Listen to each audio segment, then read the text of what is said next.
Hello chartered accountants, hope you are doing good. आज जो है वो अपने चैप्टर 5 डेप्रिसिएशन एंड अमोर्टाइजेशन का second method written down value method start करने जा रहे हैं। पिछले लेक्चर में हमने क्या कवर किया था? तो पिछले लेक्चर में हमने स्ट्रेट लाइन मेथड पहले समझ लिया था और उसके सम्स भी जो है हमने कवर कर लिए थे। आज जो है वो written down value method start करेंगे। अब सबसे पहले रिटन डाउन वैल्यू मेथड जो है उसके और भी कुछ नाम है, जैसे कि उसको आप जो है वो रिड्यूसिंग बैलेंस मेथड भी बोल सकते हो, उसको आप डिमिनिशिंग बैलेंस मेथड भी बोल सकते हो और उसको आप obviously written down value method भी बोल सकते हो। तो ये जो है वो इतने नाम है किस चीज के? रिटन डाउन वैल्यू मेथड के। अब सबसे पहले, जैसे मैंने पहले भी बोला था कि ये डेप्रिसिएशन की कौन सी मेथड चूज करनी, वो सारा ही डिपेंड करता है किस पे? मैनेजमेंट पे। ये मैनेजमेंट का डिसीजन होता है कि मुझे कौन सी मेथड से जो है वो असेट को डेप्रिशिएट करना है। अब अगर मैनेजमेंट को written down value method use करना है तो अगर उसकी असेट जो है वो इस नेचर की है कि जिससे आपको फायदा स्टार्टिंग में जो है वो ज्यादा मिलेगा और धीरे धीरे करके फायदा जो है वो कम होता जाएगा, डिमिनिश होता जाएगा फायदा, तो उस केस में, ऐसी असेट के केस में आपको जो है वो written down value method use करना रहता है। स्ट्रेट लाइन मेथड कब यूज करते थे अपने? जब हमें जो फायदा उससे मिलने वाला है असेट से वो कंसिस्टेंटली मिलने वाला है, एक ही लाइन में मिलने वाला है। लेकिन रिटन डाउन वैल्यू मेथड में स्टार्टिंग में फायदा ज्यादा होगा और धीरे धीरे फायदा जो है वो कम होता जाएगा। ऐसी केस में, ऐसे असेट के केस में आपको written down value method use करना रहता है। क्यों ऐसा? क्योंकि रिटन डाउन वैल्यू मेथड के केस में आपका डेप्रिसिएशन जो है वो स्टार्टिंग के ईयर्स में ज्यादा आता है और जैसे जैसे साल बीतते जाते हैं वैसे डेप्रिसिएशन का भी अमाउंट जो है वो कम होता जाता है। मतलब क्या? जब फायदा ज्यादा मिला तब डेप्रिसिएशन भी ज्यादा लगाया। अब जब जैसे जैसे फायदा भी कम होता जा रहा है वैसे वैसे डेप्रिसिएशन भी कम होता जा रहा है। यही माइंडसेट से जो है वो ये written down value method use किया जाता है। क्लियर? अब इसको पढ़ते अच्छे से। पहले, under written down value method, depreciation is calculated on opening balance of asset, that is on book value. Straight line method में हमने क्या समझा था कि भी आपको हमेशा परसेंटेज जो कैलकुलेट करना है डेप्रिसिएशन का, वो ओरिजिनल कॉस्ट, मतलब जो परचेस करके आए थे तब जो कॉस्ट पड़ी थी उसी पे ही हमेशा परसेंटेज जो है वो कैलकुलेट किया जाएगा। लेकिन रिटन डाउन वैल्यू मेथड में ऐसा नहीं है। जो भी असेट का ओपनिंग बैलेंस होगा, साल के स्टार्टिंग में असेट का जो भी ओपनिंग बैलेंस होगा, असेट की जो बुक वैल्यू होगी ईयर के स्टार्टिंग में, उस पे जो है वो परसेंटेज आपका कैलकुलेट किया जाएगा। ठीक है? Under this method value of depreciation goes on decreasing every year. हर साल डेप्रिसिएशन का अमाउंट जो है वो कम होता जाएगा। ये सब कैसे? तो इसको हम प्रैक्टिकली सम से समझेंगे। अभी सिर्फ मैं आपको बोल के बता रहा हूं, प्रैक्टिकली जब समझेंगे सारी चीजें क्लियर हो जाएगी। अब यहां पे डेप्रिसिएशन कैलकुलेट करने का फॉर्मूला क्या हो जाएगा आपका? तो डेप्रिशिएबल वैल्यू, अगेन यहां पे ध्यान रखना, मैंने कहीं पे भी कॉस्ट नहीं लिखा है, कॉस्ट ऑफ एसेट नहीं लिखा है, मैंने क्या लिखा है? Depreciable value. डेप्रिशिएबल वैल्यू मतलब क्या? कॉस्ट ऑफ एसेट माइनस कर देते हो आप क्या? Scrap value. ये होता है आपका क्या? डेप्रिशिएबल वैल्यू इनटू जो भी आपका परसेंटेज है वो परसेंटेज लगा दो, जितने मंथ आपने यूज किया वो इनटू कर दो, या अगर डेज में हो तो कितने डेज आपने यूज किया वो इनटू कर दो, तो आपको जो है वो क्या मिल जाएगा? डेप्रिसिएशन का अमाउंट मिल जाएगा। अब कभी कभार ऐसा हो सकता है, अभी तक इंस्टीट्यूट ने आज तक ऐसा कोई सम पूछा नहीं है, बट फिर भी जो है वो कभी कभार ऐसा हो सकता है कि if rate of depreciation is not given, अगर डेप्रिसिएशन का रेट आपको जो है वो नहीं दिया गया है, तो उस केस में अगर आपको रेट कैलकुलेट करना है, परसेंटेज ऑफ डेप्रिसिएशन कैलकुलेट करना है, तो कैसे करोगे कैलकुलेट? तो ये फॉर्मूला सिर्फ याद करने के लिए याद कर लो, कभी पूछेंगे नहीं शायद, पर मैंने ऐसे ही दे दिया है अभी के लिए। तो 1 माइनस यहां पे लाइफ, ये लाइफ कुछ भी हो सकती है, 5 साल हो सकती है, 2 साल हो सकती है, जो भी हो सकती है। 1 minus life scrap value, cost, scrap value divide by cost plus direct expenses, मतलब ये टोटल कॉस्ट की बात कर रहे हैं, इनटू आप क्या कर दोगे? 100 कर दोगे, तो आपको जो है वो क्या मिल जाएगा? रेट ऑफ डेप्रिसिएशन मिल जाएगा। अब ये फॉर्मूला एज सच इतना इंपॉर्टेंट नहीं है, तो आप नहीं भी करोगे तो भी चलेगा, क्योंकि इंस्टीट्यूट पूछती नहीं है इस तरह से, ठीक है। हमें ये चीज जो है वो ध्यान रखनी है खास। अब चलते हैं प्रैक्टिकल पोर्शन पे, भाई रिटन डाउन वैल्यू मेथड कैसे आपको जो है वो अप्लाई करना है। तो उसके लिए मैं सबसे पहले क्वेश्चन नंबर 4 पे आ जाऊंगा। क्वेश्चन नंबर 3 तक जो है वो हमने लास्ट लेक्चर में कवर कर लिया था। आज जो है वो अपने क्वेश्चन नंबर 4 से स्टार्ट करेंगे, ठीक है। सबसे पहले क्वेश्चन नंबर 4 अगर मैं पढ़ूं, तो Jean Bros acquired a machine on 1 July 2021 at a cost of ₹14 lakh and spend ₹1 lakh on its installation. 14 lakhs में असेट खरीदी, 1 लाख रुपए का और खर्चा करवाया। असेट को रेडी टू यूज तक बनाने के जितने भी खर्चे हैं वो हम असेट की कॉस्ट में जोड़ देते हैं। तो असेट की कॉस्ट मेरी कितने की हो गई? असेट की कॉस्ट मेरी हो गई 15 लाख की। The firms right of depreciation at the rate 10% per annum every year. हर साल डेप्रिसिएशन जो लगा रहे हैं वो 10% के हिसाब से लगा रहे हैं। The books are closed on 31 December. हमने लास्ट लेक्चर में भी डिस्कस किया था कि खास करके ध्यान से ये चीज पढ़ लेने की कि भाई आपका बुक्स ऑफ अकाउंट क्लोज कब हो रहा है, क्योंकि उसके बेसिस पे ही आपके मंथ डिसाइड किए जाएंगे, ठीक है। हमें मशीनरी अकाउंट बनाना है as per diminishing balance method. जैसे मैंने बोला कि भी 3 नाम, written down value method, diminishing balance method या रिड्यूसिंग बैलेंस मेथड, इसमें से कोई भी नाम दिख जाए तो आपको रिटन डाउन वैल्यू मेथड लगाना है फॉर ईयर 2021 एंड 2022। 2 साल का हमें सिर्फ मशीनरी अकाउंट देना है। वैसे देखने जाए तो ये क्वेश्चन नंबर 1 जो है एग्जैक्ट उसके जैसा ही क्वेश्चन नंबर 4 है, बस सिर्फ चेंज क्या है, क्वेश्चन नंबर 1 हमें स्ट्रेट लाइन मेथड से सॉल्व करना था, क्वेश्चन नंबर 4 जो है हमें डिमिनिशिंग बैलेंस मेथड से सॉल्व करना है। कर लेते हैं सॉल्व क्विकली। तो सबसे पहले मैं अगर यहां पे मशीनरी अकाउंट बनाऊं,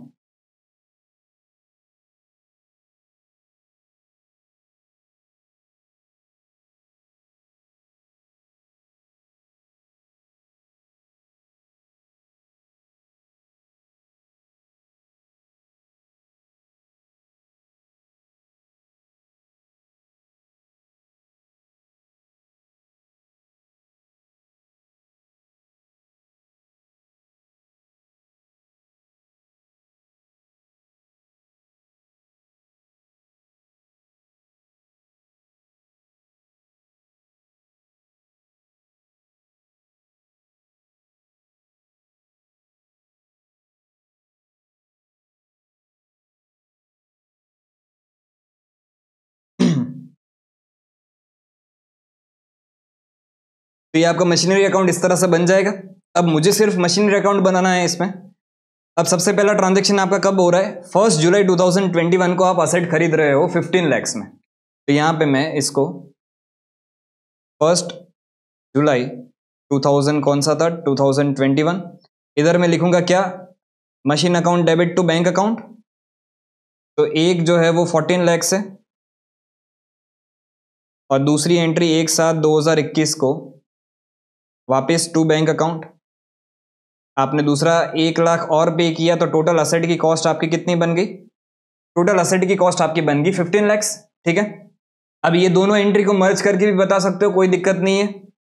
अब साल खत्म होगा तो हमें इसको क्या करना पड़ेगा, डेप्रिशिएट करना पड़ेगा। तो 31/12/2021 को आपका साल खत्म हो रहा है, तो यहां पे मैं लिखूंगा क्या, बाय डेप्रिशिएशन अकाउंट। और डेप्रिशिएशन कैसे कैलकुलेट करेंगे, तो 15 lakhs इंटू आपका रेट जो है वो 10% था, तो इंटू 10% इंटू 1 जुलाई को अगर आपने जो है वो असेट को खरीदा है, तो 31 दिसंबर तक कितने महीने हो जाते हैं आपके? 12 महीने हो जाते, 6 महीने हो जाते। इंटू 6/12 कर दूंगा मैं, तो ये आपका हो जाएगा 75,000। तो उसके बाद 31/12/2021 को यहां पे आप बाय बैलेंस कैरिड डाउन कर दोगे। बाय बैलेंस कैरिड डाउन कितना हो जाएगा, तो 15 लाख में से 75,000 गया, तो बचा कितना, 14,25,000, ठीक है। इधर मैं टोटल भी लिख देता हूं।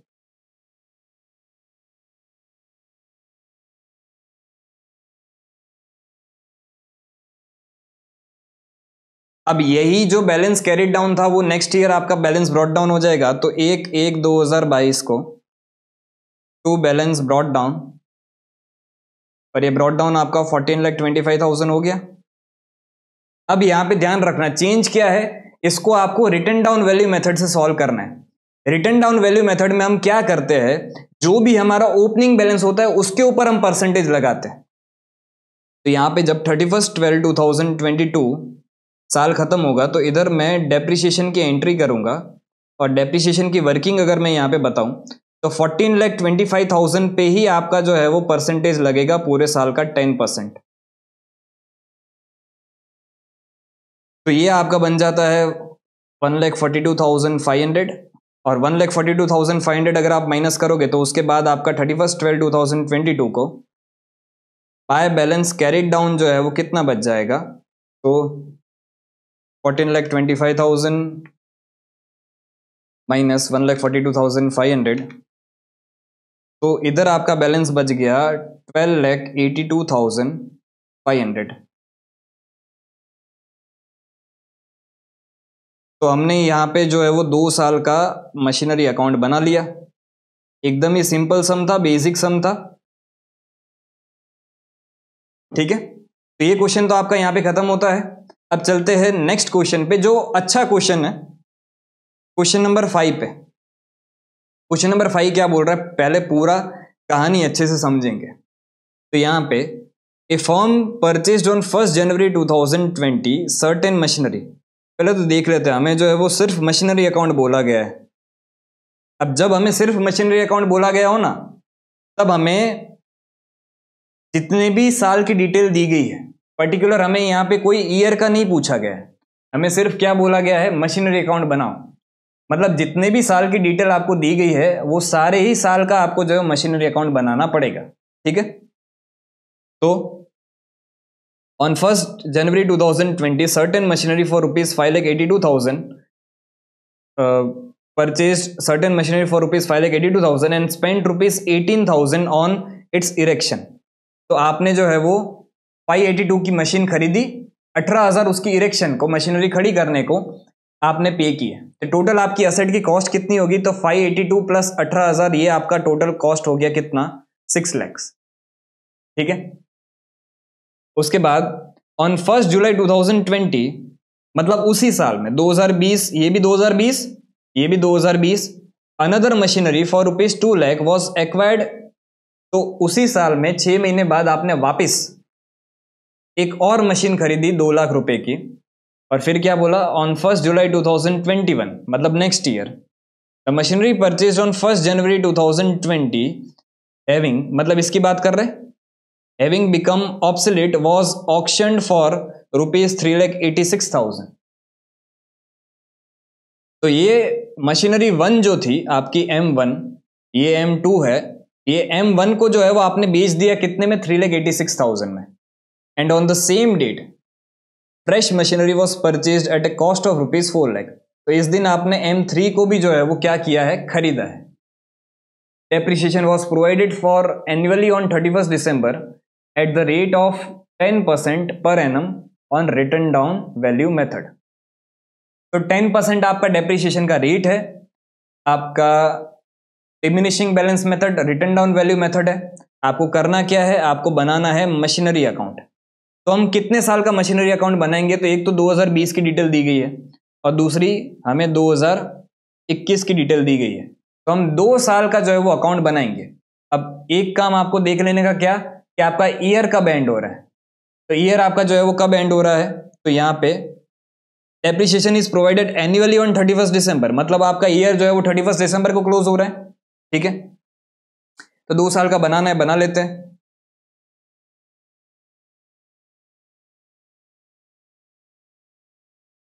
ये आपका आंसर 4 था।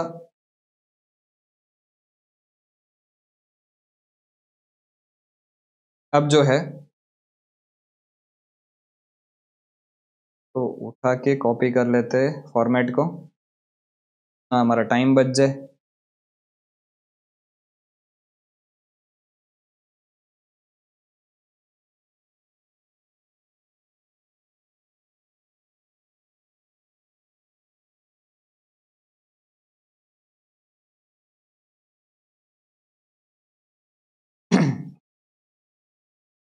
ये आपका आंसर 5 हो जाएगा। ठीक है, अब मशीनरी अकाउंट जो है बनाना स्टार्ट करते। सबसे पहले 1 जनवरी 2020 को आप जो है वो असेट खरीद रहे हो, तो यहां पे मैं डेट डाल दूंगा 1 जनवरी 2020 टू बैंक अकाउंट। इसको मैं नाम दूंगा M1। अब वैसे असेट आपने 5,82,000 की खरीदी थी, लेकिन उसमें कुछ आपने 18,000 का खर्चा भी करवाया है, तो टोटल असेट आपको जो है वो कितने की पड़ गई? टोटल असेट आपको जो है वो 6 लाख की हो गई।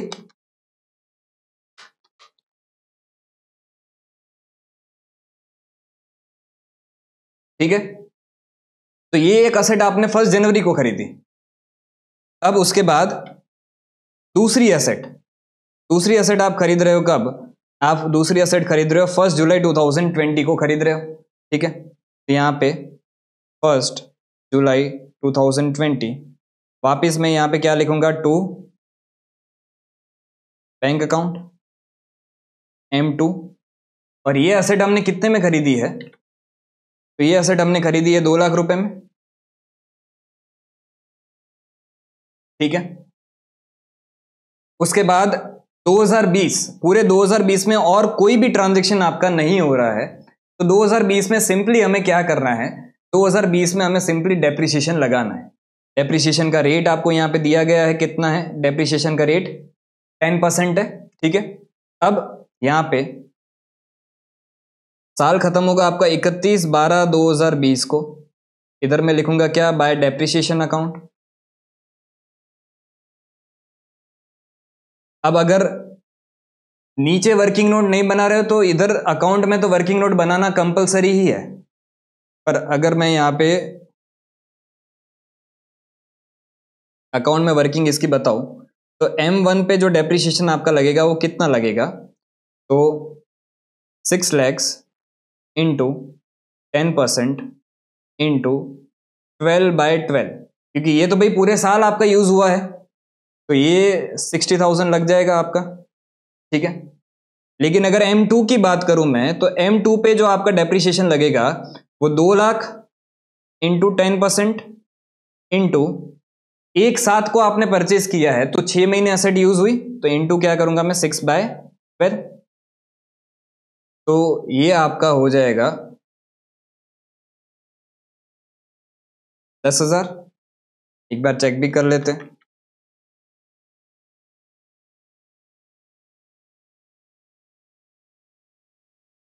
तो टोटल आपका डेप्रिसिएशन जो लगा वो कितना लगा? 70,000 लगा।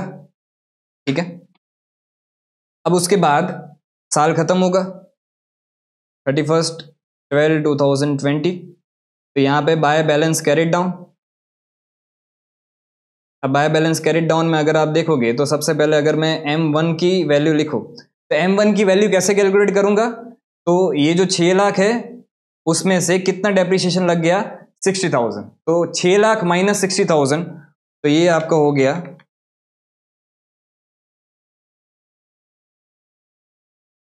5,40,000। और M2 की अगर मैं बात करूं, तो M2 का 2 लाख में से 10,000 गया, तो कितना बचा आपका? 1,90,000। तो टोटल आपका कितना हो जाएगा? 1,90,000। अगर मैं इधर ऐड कर दूं तो इधर आपका आ जाएगा 7,30,000।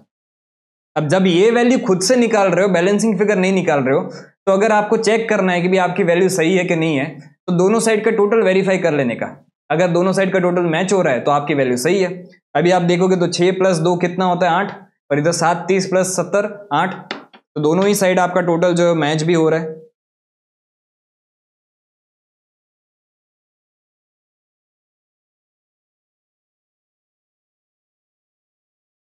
अब इसी मशीनरी अकाउंट को आगे बढ़ाए अपने नेक्स्ट ईयर के लिए, तो पर पहले मैं लाइन बना लेता हूं।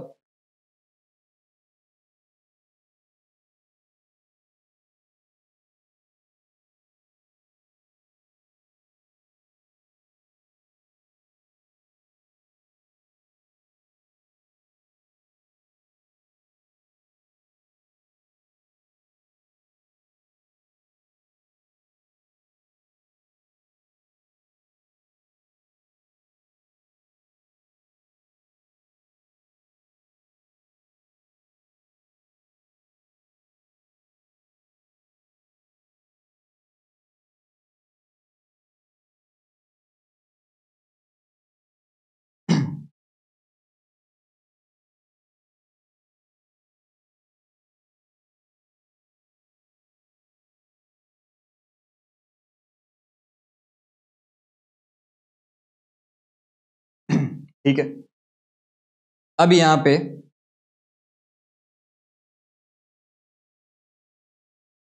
फर्स्ट जनवरी 2021, यहां पे आपको सबसे पहले बैलेंस ब्रॉट डाउन करना पड़ेगा, तो यहां पे टू बैलेंस ब्रॉट डाउन,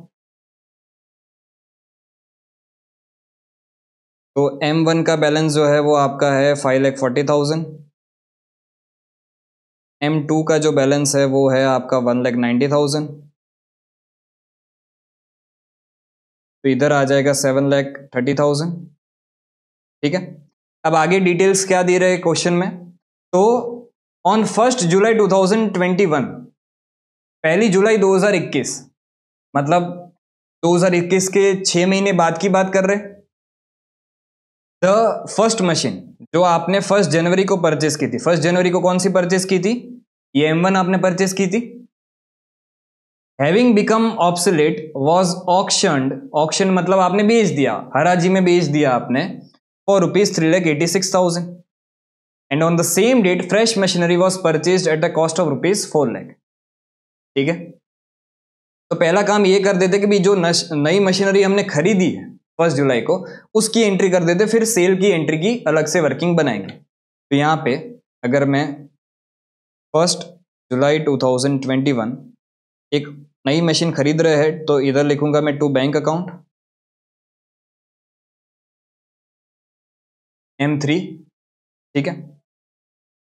और ये कितने की खरीद रहे हैं अपने, तो ये खरीद रहे हैं अपने 4,00,000 की, तो इधर लिख देते 4,00,000। अब जो असेट बेच रहे हैं, तो वो असेट को बेचने की एक वर्किंग नोट बना लेते हैं, वर्किंग नोट 1, M1 की बात हो रही है यहाँ पे। ठीक है। तो WDV एज ऑन 1/1/2021, तो 1/1/2021 को इसकी वैल्यू कितनी थी, तो 5,40,000 थी। ठीक है। इसमें से हम माइनस करेंगे पहले, तो क्या हमने कसम खाई थी, कसम क्या खाई थी कि भाई आपको डेप्रिसिएशन लगाना है जिस दिन आप डीरिकॉग्नाइज कर रहे हो उस दिन तक का, तो डेप्रिसिएशन फॉर 6 मंथ, तो ये आपका लगेगा कितना, तो 5,40,000, रिटर्न डाउन वैल्यू मेथड है, इसी पे ही आपको परसेंटेज लगाना है, 5,40,000 इंटू 10% इंटू 6/12, तो ये हो गया आपका 27,000।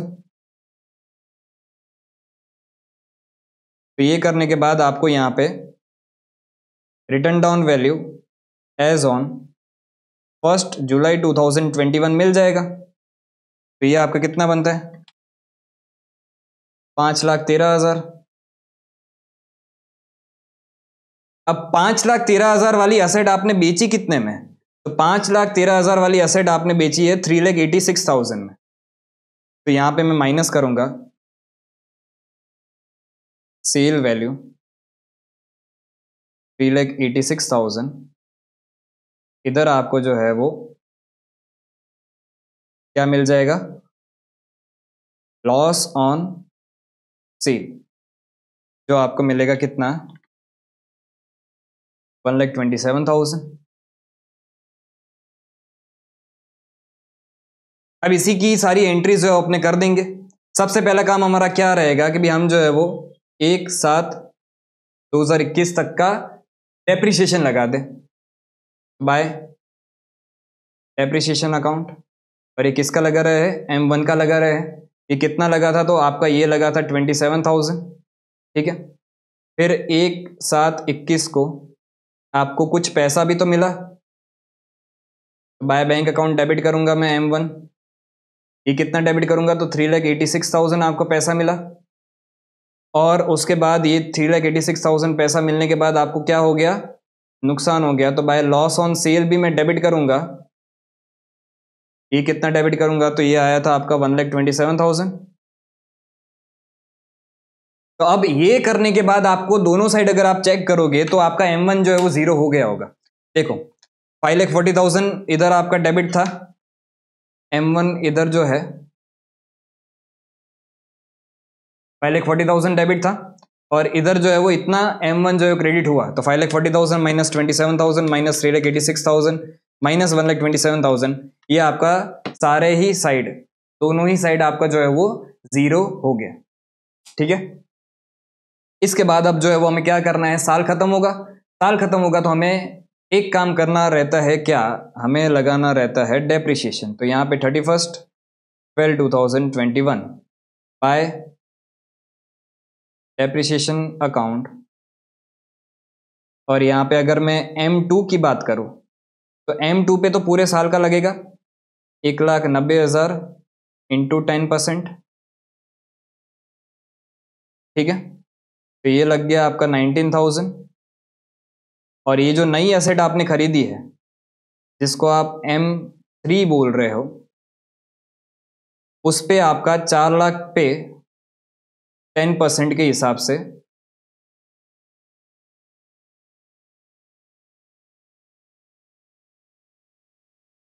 4 लैक्स इंटू 10% इंटू आप क्या कर दोगे इसको, एक साथ को अगर खरीदा है तो कितने मंथ यूज हुआ, 6/12, तो ये आपका आ जाएगा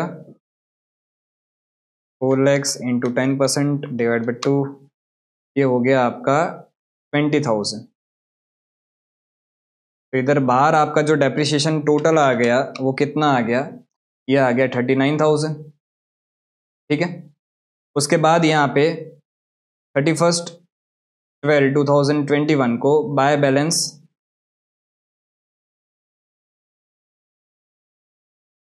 कैरिड डाउन आप कर दोगे। तो कैरिड डाउन में M2 की जो वैल्यू है वो कैसे कैलकुलेट करोगे, तो M2 की वैल्यू थी कितनी, 1,90,000 थी, उसको डेप्रिसिएशन कितना लगाया हमने, 19,000 लगाया, तो 1,90,000 माइनस 19,000, तो ये बच गया कितना, 1,71,000।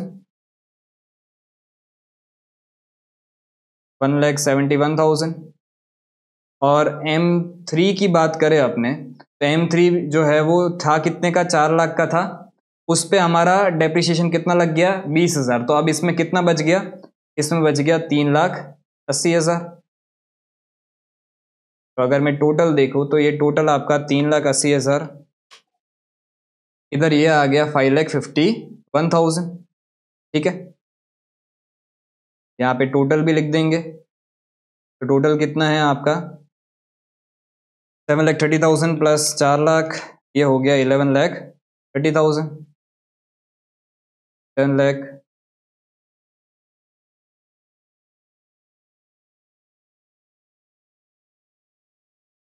क्लियर, बहुत इजी सम था, कुछ खास हार्ड था नहीं इस सम में, हमें सिंपली जो है वो असेट को डेप्रिशिएट करते जाने का था। एक असेट आपका बिका था तो वो भी हमने इफेक्ट ले लिया। ठीक है, तो ये आपका क्वेश्चन नंबर 5 भी जो है वो बहुत अच्छे से खत्म होता है। अब चलते हैं नेक्स्ट क्वेश्चन पे, जो आपका क्वेश्चन नंबर 6 है, और जो बहुत ही अच्छा क्वेश्चन है वैसे देखने जाए तो। वैसे आज के लेक्चर में हमें और जो है वो 2 सम करने हैं, एक तो क्वेश्चन नंबर 6 करना है और एक क्वेश्चन नंबर 7 करना है, और उसके बाद जो है वो हम लेक्चर को क्लोज कर देंगे, क्योंकि रिटन डाउन वैल्यू मेथड के आपके सारे ही सम्स यहाँ पे कवर हो जाएंगे। तो चलते हैं अपने क्वेश्चन नंबर 6 पे। The machinery account of A factory showed a balance of ₹19 lakh on 1 जनवरी 2022। तो मशीनरी अकाउंट का ओपनिंग बैलेंस आपको इस बार दिया गया है कि भाई 1 जनवरी 2022 को ओपनिंग बैलेंस आपका जो है वो कितना था, 19 लाख रुपीज था। ठीक है, it's accounts were made up on 31 December each year. तो हर साल जो आपके अकाउंट्स बनाए जा रहे हैं वो 31 दिसंबर को बनाया जा रहा है, मतलब आपका साल जो खत्म हो रहा है वो 31 दिसंबर को खत्म हो रहा है। And depreciation is return of at the rate 10% per annum under diminishing balance method. Diminishing balance method के हिसाब से आपका डेप्रिसिएशन 10% के हिसाब से लग रहा है। ठीक है, आगे क्या बोला गया है, ऑन 1 जून 2022। अच्छा, ये 1 जनवरी 2022 था। ठीक है, और ये 1 जून 2022 की मतलब 2022 की बात कर रहे हैं। A new machinery was acquired at cost of ₹2,80,000 and installation charges incurred in erecting the machine works out ₹8,920। 2 lakh की असेट खरीदी, सॉरी 2,80,000 की एसेट खरीदी एंड 8,920 आपने उसका इंस्टॉलेशन चार्जेस लगाया। ये ऑन द सेम डेट हो रहा है। On 1st June 2022 a machine which had a cost of rupees 4,37,400 on 1st January 2020 was sold for rupees 75,000। ठीक है। Another machine which had a cost of rupees 4,37,000 on 1st January 2021 was scrapped and on the same date and it realized nothing। यहाँ पे same date को मतलब 1 जून 2022 को बहुत सारे transactions हो रहे हैं। सबसे पहला ट्रांजेक्शन एक ये ट्रांजेक्शन हो रहा है कि भाई आप जो है वो असेट को खरीद रहे हो। फिर ऑन 1st June 2022 एक ये वाला दूसरा ट्रांजेक्शन हो रहा है आपका, और इसी दिन पे another machine which had cost rupees was scrapped on the same date, मतलब ये तीसरा ट्रांजेक्शन आपका हो रहा है। ये 3 ट्रांजेक्शन आपके जो है वो 1st June 2022 को हो रहे हैं। ठीक है। Write a machinery account for year 2022, सिर्फ 2022 का हमें मशीनरी अकाउंट बनाना है। Allowing the same rate of depreciation as in the past, calculating depreciation to the nearest multiple of rupee. ठीक है। हमें जो है वो सिंपली डेप्रिसिएशन कैलकुलेट करके उनको देना है। अब पहले जो ना इसको पूरा टाइमलाइन से समझ लेते, क्वेश्चन को अच्छे से दिमाग में बिठा लेते, फिर जो है वो इसको सॉल्व करते। देखो अगर मैं यहां पे इस डेट को बोलूं 1 जनवरी 2022, तो 1 जनवरी 2022 को इस दिन को आपका मशीनरी अकाउंट जो है उसका टोटल ओपनिंग बैलेंस जो है वो दिया गया है। अभी टोटल ओपनिंग बैलेंस कितना दिया गया है, तो ये दिया गया है 19 लाख। ठीक है। तो 19 लाख ये total depreciation total opening balance दिया गया था। अब बोला क्या गया है इसके बाद कि यहां पे कहीं पे 1 जून 2022 को आप जो है वो कुछ ट्रांजेक्शन्स कर रहे हो। पहला ट्रांजेक्शन क्या है, तो एक न्यू मशीन खरीद रहे हो, पर वो न्यू मशीन को बाद में रखते हैं, अभी पहले चलो इसको लिख देते हैं। न्यू मशीन आ रही है कितने में, तो 2,80,000 प्लस 8,920, ये न्यू मशीन खरीद रहे हो। फिर एक मशीन जो आपने खरीदी थी कब, on 1st June 2022 A machine which had cost rupees 4,37,400 on 1st January 2020। इधर मैं अगर डेट डालूं इसको 1 जनवरी 2020, तो ये जो 1 जनवरी 2020 को आपने असेट खरीदी थी, उस असेट को आप जो है वो यहाँ पे इसको मैं नाम दे देता हूँ M1 सोल्ड फॉर रुपीज कितने में बेच रहे हैं अपने इसको, 75,000 में हमने इसको बेच दी। ठीक है। उसके बाद एक और ट्रांजेक्शन हो रहा है आपका, क्या बोल रहे हैं कि भाई another machine which had cost rupees 4,37,000।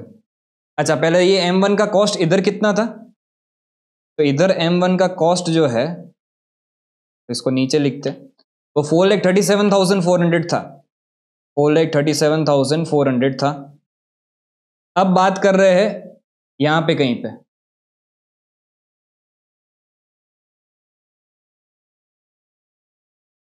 1 जनवरी 2021, इस दिन एक और असेट आपकी थी जिसका नाम M2 हम रख देते हैं, और उसका कॉस्ट कितना था, 4,37,000 था।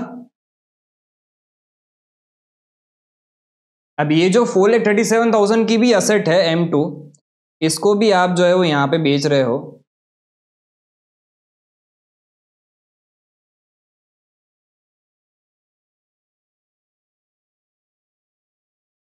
इसको भी आप यहां पे बेच रहे हो M2। अच्छा बेच नहीं रहे हो, इसको आप स्क्रैप्ड कर दे रहे हो और इसने कुछ भी रियलाइज नथिंग, तो ये M2 स्क्रैप्ड। और कुछ भी पैसा आपको जो है वो इसका नहीं मिला। ये पूरी कहानी है। और हमें जो है वो 2022 1/1/2022 से लेके 31 दिसंबर 2022 का क्या करना है, मशीनरी अकाउंट जो है बनाना है। अब यहाँ पे ना एक गलती बहुत हो सकती है बच्चे से। बच्चा क्या है, यहाँ पे जून देखता है ना तो वो सीधा उछल उछल के सीधा जो है वो इसको 6 महीने मान लेता है कि भाई ये सारे ट्रांजेक्शन जो है वो 6 महीने बाद हो रहे हैं। बेटा ध्यान से डेट देखो, डेट यहाँ पे जो है वो 1 जून 2022 है। तो ये वाला जो आपका पीरियड हुआ ना, ये इस डेट से लेके इस दिन तक का जो आपका पीरियड हुआ, ये आपका पीरियड जो है वो 6 महीने का नहीं है। 31 मई खत्म हुआ, मतलब ये 5 मंथ का पीरियड है। और उसके बाद जो है वो क्या है, उसके बाद आपका 7 मंथ का है। तो यहां पे डेप्रिसिएशन और बाकी सारी ही कैलकुलेशन में आपको ये चीज ध्यान रखनी पड़ेगी मंथ्स कितने हैं। जून देख के ऐसा भावुक नहीं हो जाने का। 30 जून नहीं है बेटा, 1 जून है, मतलब जून महीने को तो कंसीडर ही नहीं करना है। ये बच्चे से गलती होती है, इसलिए मैंने ऐसा बोला है एम्फसाइज करके। ठीक है, तो अब पूरी कहानी हमने समझ ली है।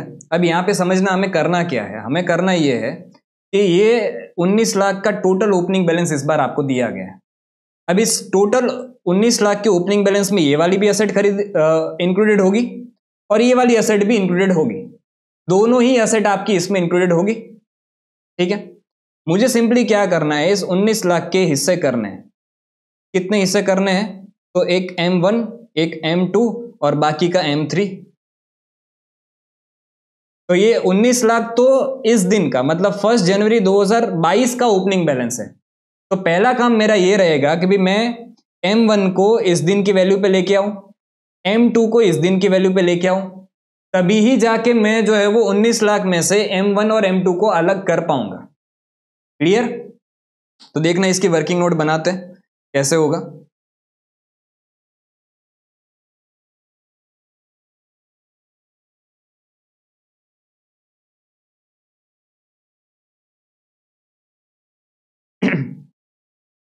यहां पे एक हो जाएगा M1, एक हो जाएगा M2 और एक हो जाएगा M3। ठीक है,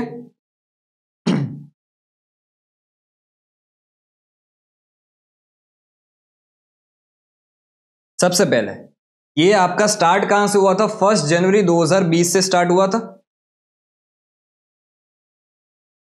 ये 1 जनवरी 2020 से आपका स्टार्ट हुआ था। तो वहां से आप जो स्टार्ट करोगे तो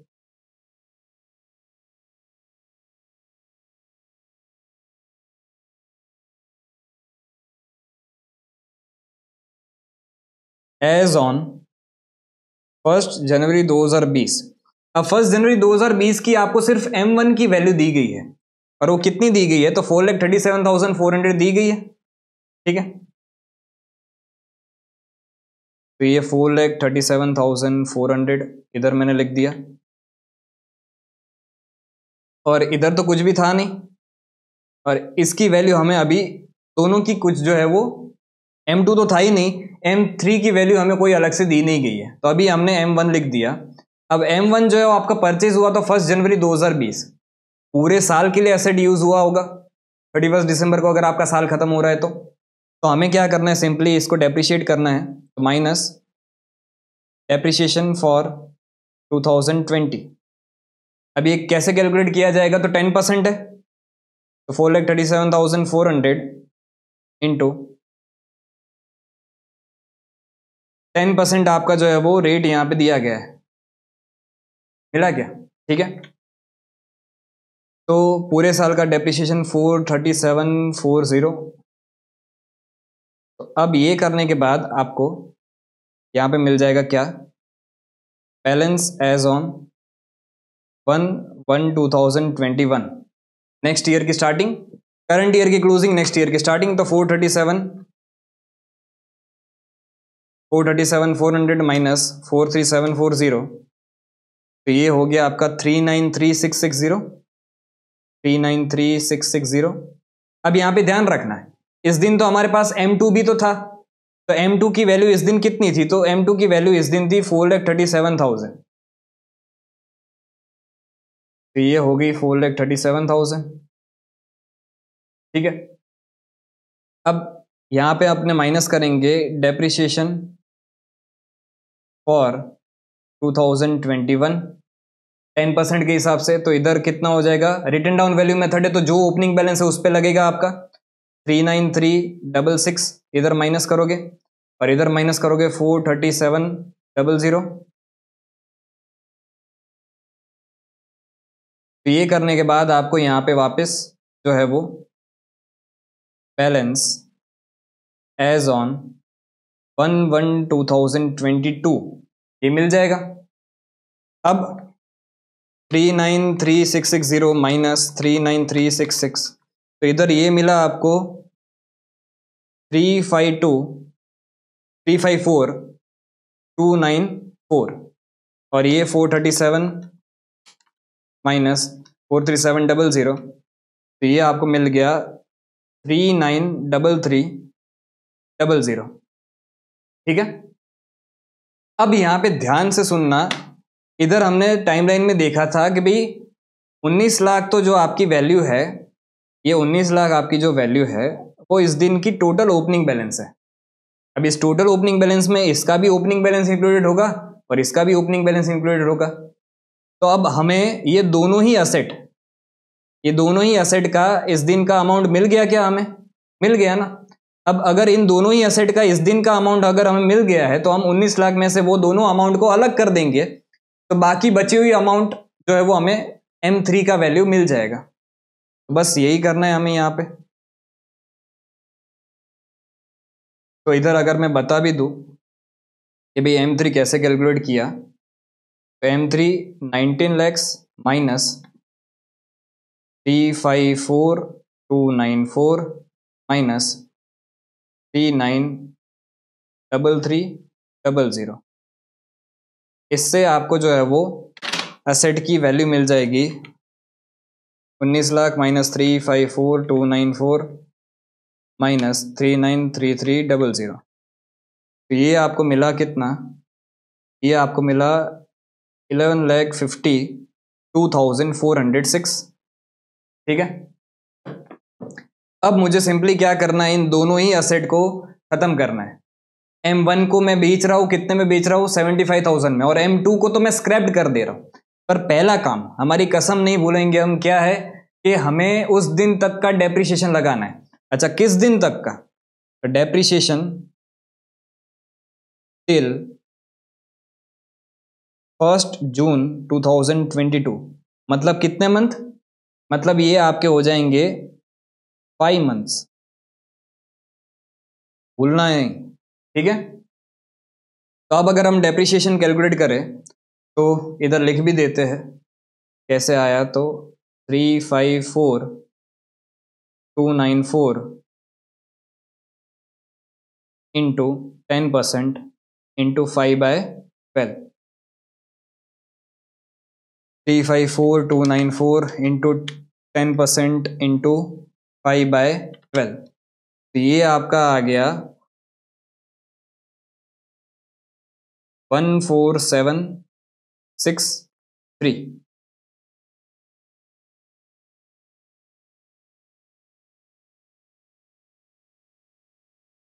ठीक है, और उसके बाद इसका अगर कैलकुलेशन करें तो इधर वर्किंग लिख नहीं रहा हूँ, समझ जाना आप, 39,33,000 इंटू 10% इंटू 5/12, तो ये आ गया 16,388। ये आपका जो है वो डेप्रिसिएशन आ गया।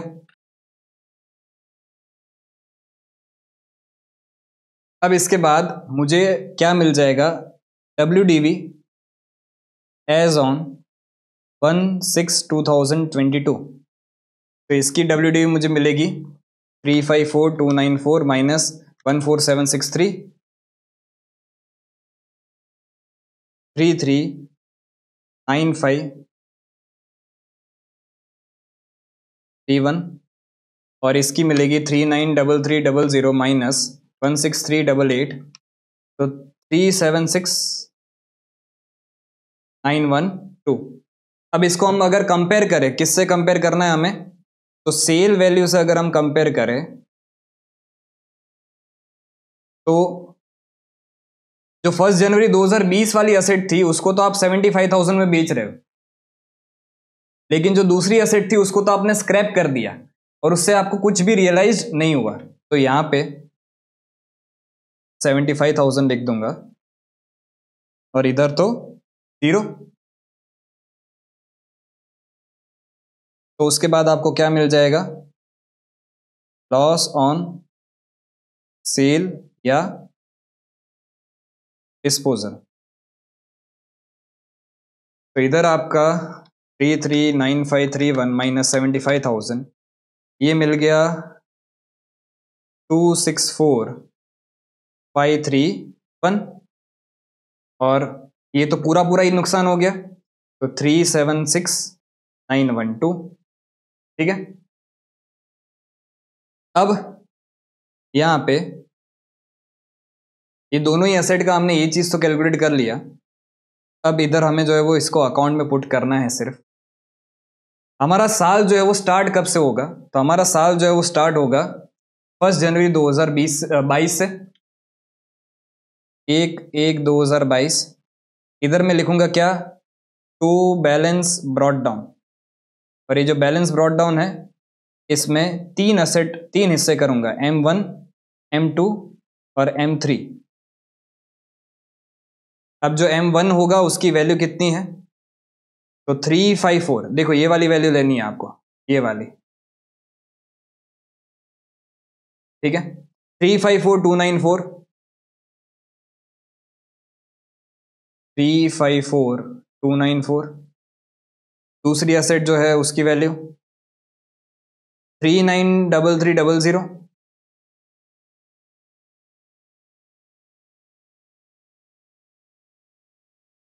Three nine double three double zero.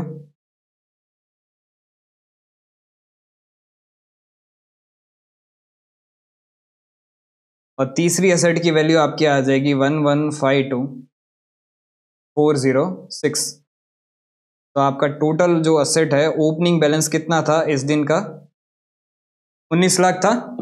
ठीक है, अब पहला काम जो है वो परचेस का खत्म कर देते हैं। तो हमने एक एसेट खरीदी है क्या, तो ये एक ट्रांजेक्शन आपका क्या था, खरीदने वाला था कि भाई 2,80,000 की एसेट खरीद रहे हो, उस पर 8,920 रुपए का क्या कर रहे हो, खर्चा करवा रहे हो। तो ये 1 जून 2022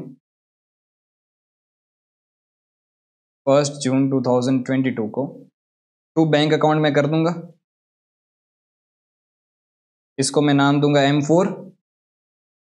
ठीक है, और ये कितने की हो जाएगी, 2,80,000 प्लस 8920,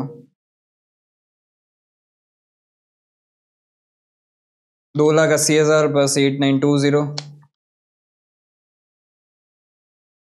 ये हो गया 288,920। अब बात करते हैं M1 M2 की। तो सबसे पहले M1 को और M2 को जिस दिन अपने बेच रहे हैं या स्क्रैप कर रहे हैं उस दिन तक का डेप्रिसिएशन लगा देते हैं। तो यहां पे 1 जून 2022 बाय डेप्रिसिएशन अकाउंट, M1 पे हमने डेप्रिसिएशन कैलकुलेट ऑलरेडी कर दिया है, M2 पे भी हमने डेप्रिसिएशन ऑलरेडी कैलकुलेट कर दिया है, 14763 एंड 16388, 14763 एंड 16388, ये आपने डेप्रिसिएशन ऑलरेडी उस पर लगा दिया है। ठीक है, तो 14763 प्लस 16388, ये हो गया आपका 31151। अब सबसे पहले 1/6/2022 को M1 को बेच रहे हैं तो कुछ पैसा मिल रहा है, तो यहाँ पे बैंक अकाउंट को मैं डेबिट करूंगा M1, और कितना पैसा मिल रहा है, तो 75,000 रुपीज हमें मिल रहा है। अब 75,000 रुपीज मिलने के बाद आपका 354,294 माइनस 14763 माइनस 75,000, हमने ऑलरेडी वर्किंग बना ही ली है इसकी, भले 16/2022 बाय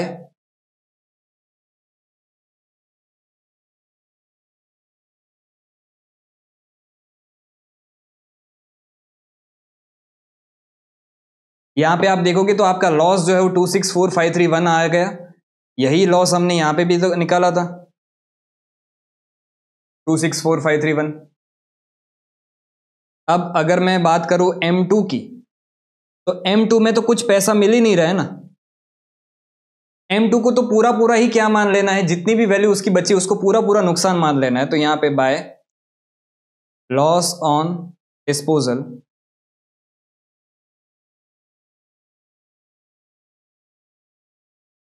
तो इसका बचा कितना 393300 माइनस 16388, ये पूरा ही पूरा आपका नुकसान मान लिया जाएगा 376,912। ठीक है, अब बात करते हैं ईयर एंड की। तो ये M1 M2 आपके बुक्स ऑफ अकाउंट से पूरा जीरो हो गया। अब आपके बुक्स ऑफ अकाउंट में दो असेट है, एक M3 है और M4 है। इन दोनों को ही हमें जो है वो क्या करना पड़ेगा, ईयर एंड पे डेप्रिशिएट करना पड़ेगा। तो यहाँ पे डेट डाल देते हैं 31/12/2022 बाय डेप्रिशिएशन अकाउंट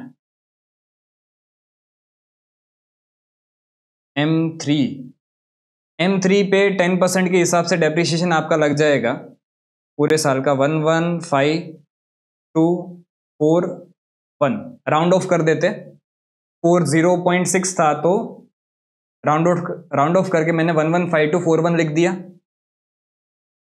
ये कैसे आया, तो इसी का ही हमने 10% निकाला है।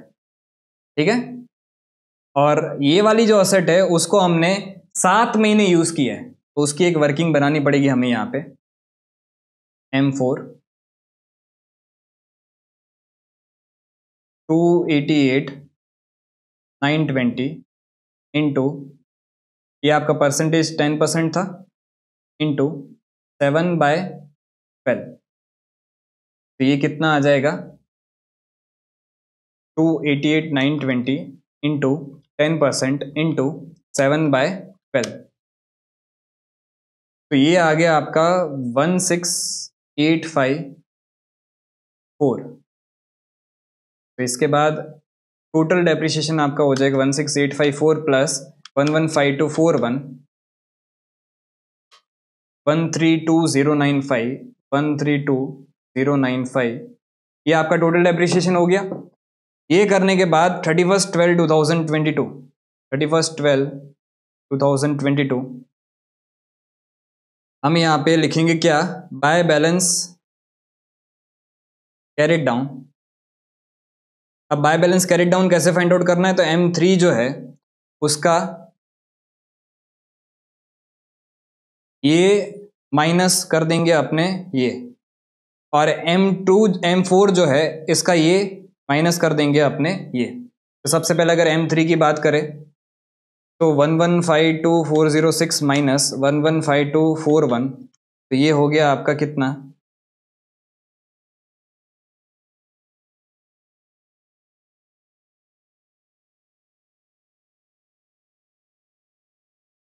1037,165 और 288,920 माइनस 16,854, तो ये आपका हो गया 272066, 272066। तो ये करने के बाद आपको यहाँ पे क्लोजिंग बैलेंस मिल जाएगा 1309231। उसके बाद अगर मैं यहाँ पे टोटल लिख दूँ तो टोटल आपका कितना बनता है, तो 19 लाख प्लस 288,920, तो ये 21,88,920, ये आपका टोटल बन जाता है। ठीक है, एक बार क्रॉस चेक करने के लिए इस साइड का फिगर माइनस कर दोगे तो आपको वेरीफाई हो जाएगा कि भी आपने सारे फिगर सही लिखे हैं या नहीं लिखे हैं।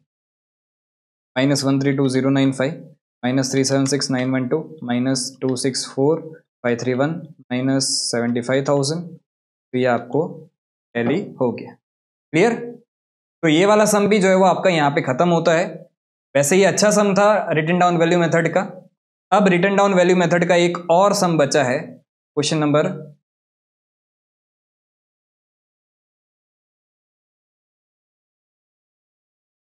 7, जो पास्ट पेपर है दिसंबर 2021 का, उसका क्वेश्चन है। सिंपल क्वेश्चन है, पहले पूरा क्वेश्चन अच्छे से पढ़ लेते हैं फिर जो है वो देख लेते हैं। On 1st January 2019, Kohinoor transport company purchased a bus for ₹8 lakh. 2019 में हमने जो है वो एक बस खरीदी 8 लाख रुपए में। On 1st July 2020, the bus was damaged due to fire and was completely destroyed, and ₹6 lakh were received by a check from the insurance company in full settlement on 1st October 2020. Okay. On 1st July 2020, another bus was purchased by the company for ₹10 lakh. The company charges depreciation at the rate 20% per annum on written down value method. Calculate the amount of depreciation for the year ended 31st December 2021. Sorry 31st मार्च है इस बार, ध्यान रखना year and कब हो रहा है वो खास करके देख लेने का। ईयर एंड आपका इस बार 31st मार्च को हो रहा है, मतलब आगे के भी साल भी जो है वो 31st मार्च को ही क्लोज हो रहे होंगे। And gain loss on the destroyed बस। तो अब हमें 31st मार्च मान के जो है वो सारी ही कैलकुलेशन करनी है। ठीक है, दो चीजें हमें पूछी गई है, हमें अकाउंट वकाउंट कुछ नहीं पूछा गया, हमें सिर्फ दो चीजें पूछी गई है। एक तो असेट का कितना गेन लॉस हुआ जिस साल वो डिस्ट्रॉय हुआ, और दूसरा हमें क्या पूछा है कि भी 2020-21, तो 31st मार्च 2021 जो आपका एंड हो रहा है, 20-21 वाले साल में आपका पूरे साल के दौरान कितना डेप्रिसिएशन लगा वो हमसे पूछा गया है। ठीक है, दोनों ही फिगर है। पहला एक काम करते हैं, गेन लॉस फाइंड आउट कर लेते हैं। तो ये आंसर नंबर हो गया आपका 7।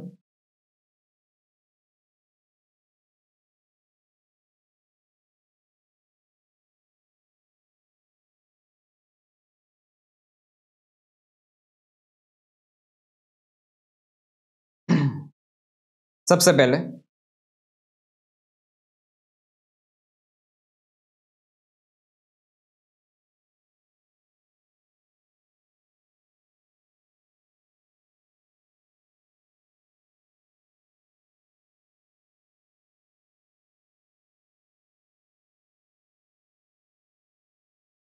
जो बस डिस्ट्रॉयड हो गई है उसके ऊपर हमारा गेन लॉस कितना होगा वो हमें कैलकुलेट करना है। अब ये जो है वो बस हमने परचेज कब की थी, तो परचेज हमने की थी 1 जनवरी 2019 को, 1 जनवरी 2019। और ये कितने में खरीदी है हमने, तो ये खरीदी हमने 8 लाख रुपए में। अब यहां पे बहुत ध्यान से समझना, ये साल का पहला दिन नहीं है, आपका साल खत्म हो रहा है 31st मार्च को। तो यहाँ पे मैं जब फर्स्ट ईयर 19-20 का डेप्रिसिएशन लगाऊंगा, यहाँ पे अगर मैं लिख दूं माइनस डेप्रिसिएशन, सॉरी 19-20 भी नहीं, यहाँ पे ध्यान रखना, अगर ये 1 जनवरी 2019 है तो ये साल स्टार्ट कौन सा कब हुआ होगा, डेप्रिसिएशन फॉर फाइनेंशियल ईयर 2018-19।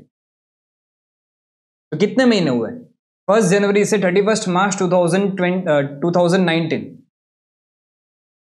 तो ये इधर 1 जनवरी 2019 से 31st मार्च 2019। यहाँ पे बच्चा गलती क्या कर देता है पता है, यहाँ पे 1 जनवरी 2019 से 31st मार्च 2020 लिख देता है, एक साल पूरा खा जाएगा। ध्यान रखना ये पहले साल में सिर्फ 3 महीने एसेट यूज हुई है, तो इधर आपका जो डेप्रिसिएशन बन के आएगा वो कितना आएगा।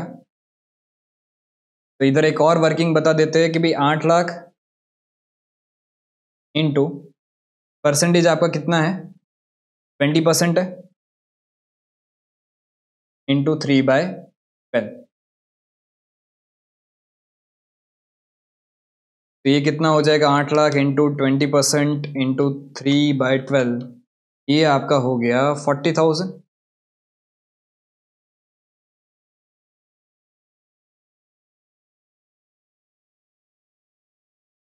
अब आपको मिल गया क्या, balance as on 1 April 2019।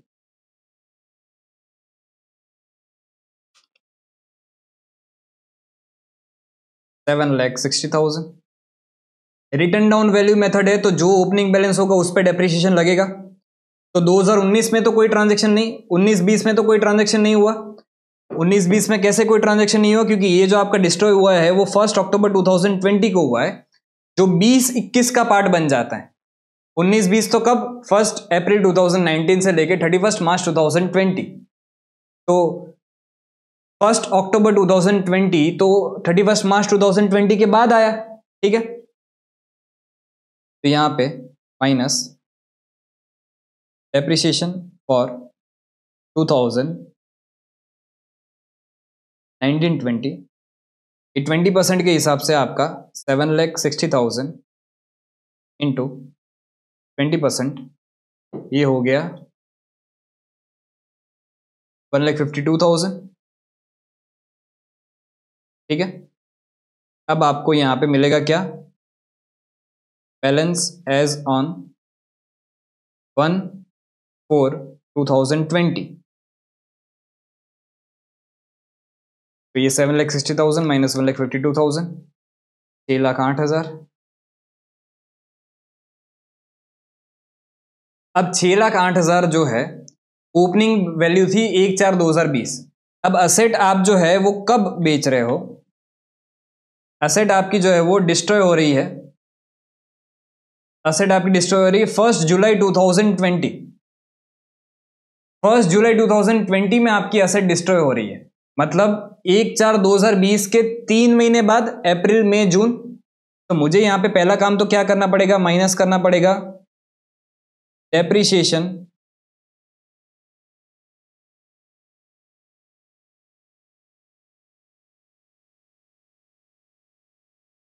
Up to 30 जून 2020। तो ये डेप्रीशिएशन कैसे निकालूंगा, तो 6,08,000 इंटू 20% इंटू 3/12।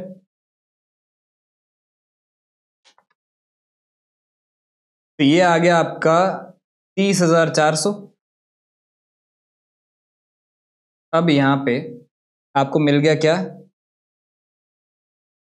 ये आपको मिल गई WDV एज ऑन 1/7/2020।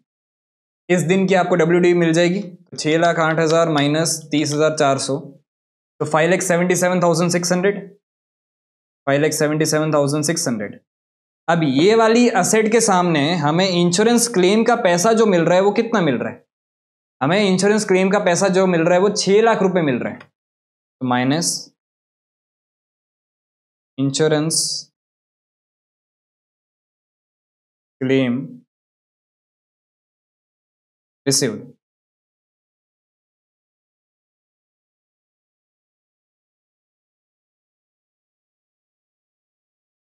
तो इस केस में क्या हो गया हमारा, प्रॉफिट ऑन डिस्पोजल। ये कितना प्रॉफिट हो गया, तो माइनस कर देंगे 6,22,400 का आपका जो है वो प्रॉफिट हुआ है, ठीक है। तो एक तो हमें प्रॉफिट या लॉस पूछा गया था, तो हमारा ये आंसर आ गया क्या, प्रॉफिट। ये आपका मेन आंसर है, ठीक है। अब दूसरी चीज हमें क्या पूछी गई थी कि भाई टोटल डेप्रिसिएशन पूरे साल के दौरान, मतलब 20-21 के दौरान टोटल डेप्रिसिएशन कितना लगा। तो यहां पे उसकी एक और वर्किंग नोट बना लेते हैं।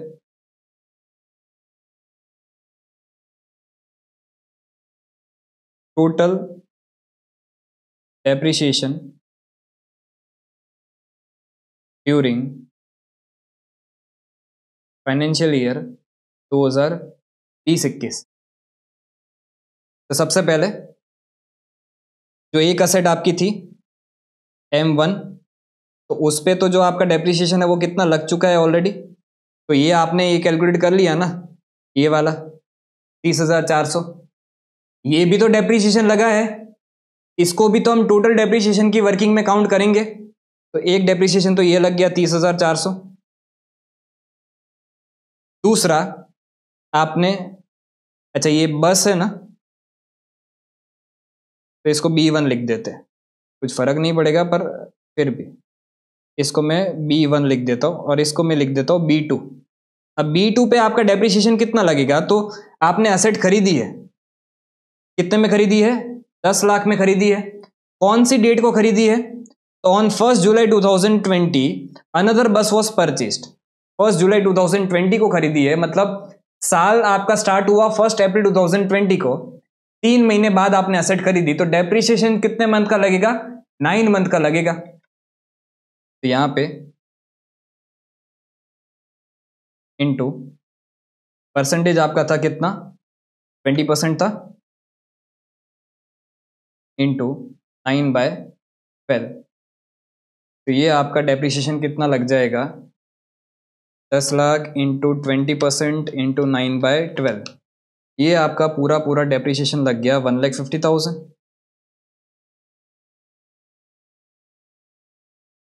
तो टोटल डेप्रिसिएशन आपको मिल गया कितना, टोटल डेप्रिसिएशन मिल गया 1,80,400।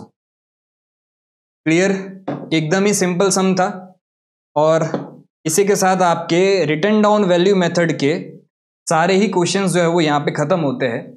बाकी की सारी ही जो छोटी छोटी मेथड्स है वो मेथड्स अपने नेक्स्ट लेक्चर में कवर करेंगे, जैसे कि सम ऑफ ईयर डिजिट्स मेथड और बाकी बहुत सारी मेथड्स है जो अपने नेक्स्ट लेक्चर में छोटी छोटी मेथड, एक एक सम की मेथड है वो नेक्स्ट लेक्चर में कवर कर लेंगे। रिटन डाउन वैल्यू मेथड यहाँ पे आपका खत्म होता है। मैं लेक्चर को भी यहाँ पे खत्म कर रहा हूँ। कोई भी डाउट हो कमेंट सेक्शन में बिंदास पूछ लो।